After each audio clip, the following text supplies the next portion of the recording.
السلام عليكم وأهلا بكم في سلسلة حلقات الزهروية والعالم الآخر.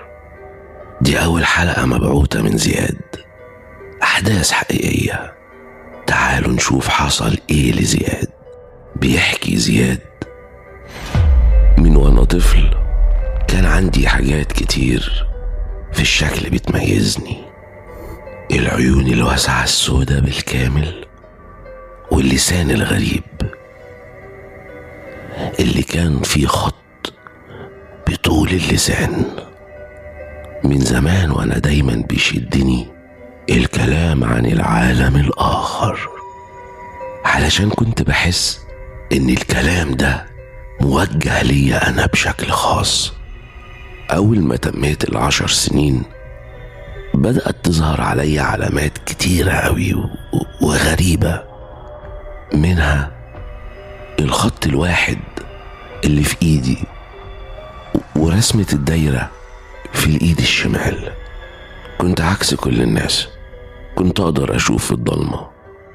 اول ما تميت 15 سنة بدأت احس ان اهلي في البيت مستغربين العلامات اللي فيا دي قوي، بس كنت بحس ان انا مميز.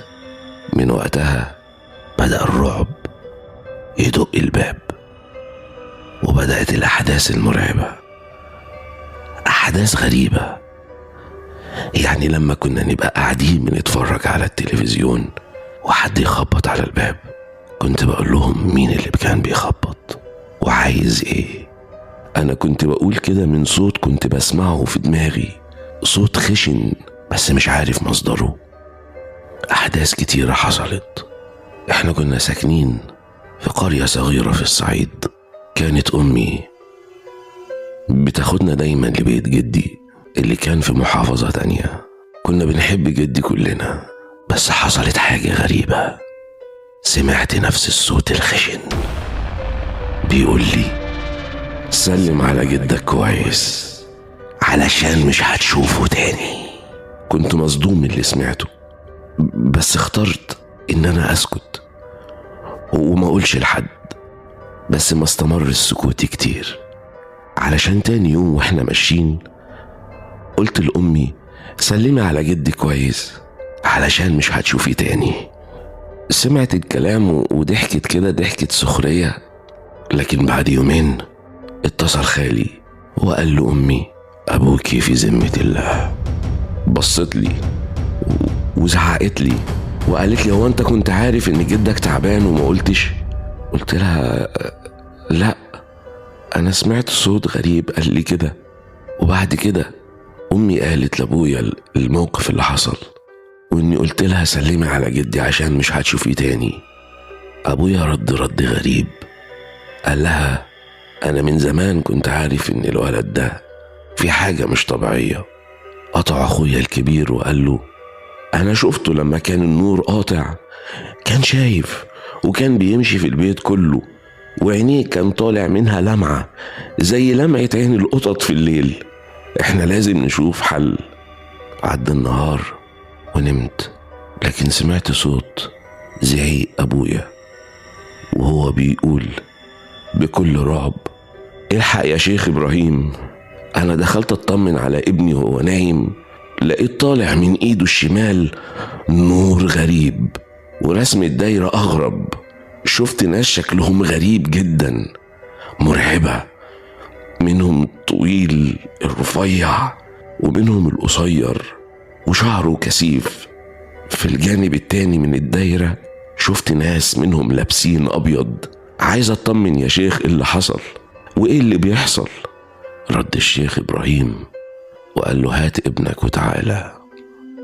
وفعلا رحنا بالليل علشان ابويا ما استناش للصبح من خوفه عليا، ورحنا للشيخ ابراهيم اللي كانت الابتسامة مرسومة على ملامحه. كان وجهه بشوش وجميل، اللي اداني نوع من الطمأنينة. كانت مواصفات الشيخ ابراهيم: بشرته سمرة، لحيته بيضة، ملامحه جميلة. خيم علينا السكوت لفترة صغيرة. قاطع الصمت ابويا وهو بيقول له: طمني يا شيخ، الولد ماله؟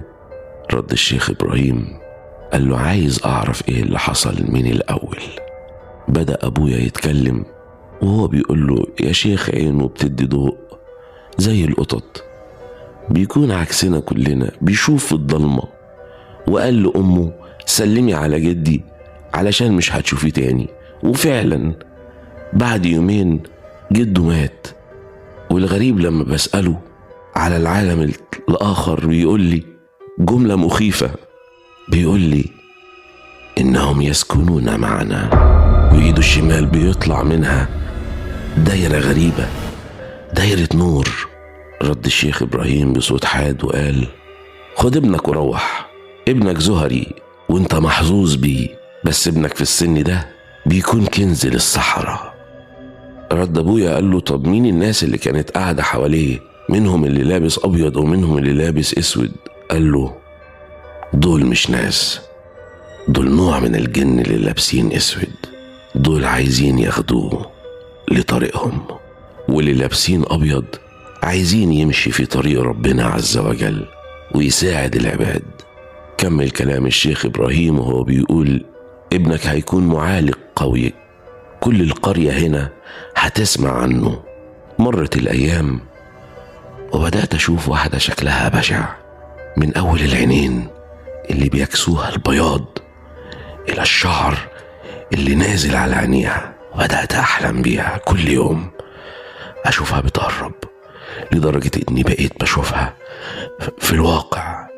وكنت بمجرد إن أشوفها بفتقد القدرة على الكلام، كأن لساني ارتبط ومش قادر أتكلم.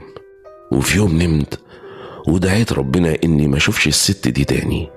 نمت وحلمت بنفس الست، بس المرة دي كانت هي اللي خايفة مني وبتبص ورايا، وعينيها البيضة كلها مفتوحة في نظرة الخوف والذهول.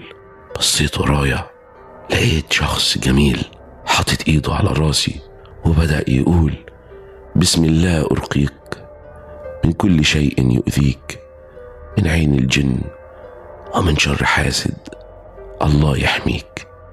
اختفت الجن، ومن بعدها عرفت ان ده الشيخ اللي هو واحد من الجن الصالح. بدأ يديني آيات قرآنية معينة فك السحر وعلاج اللبس والمس.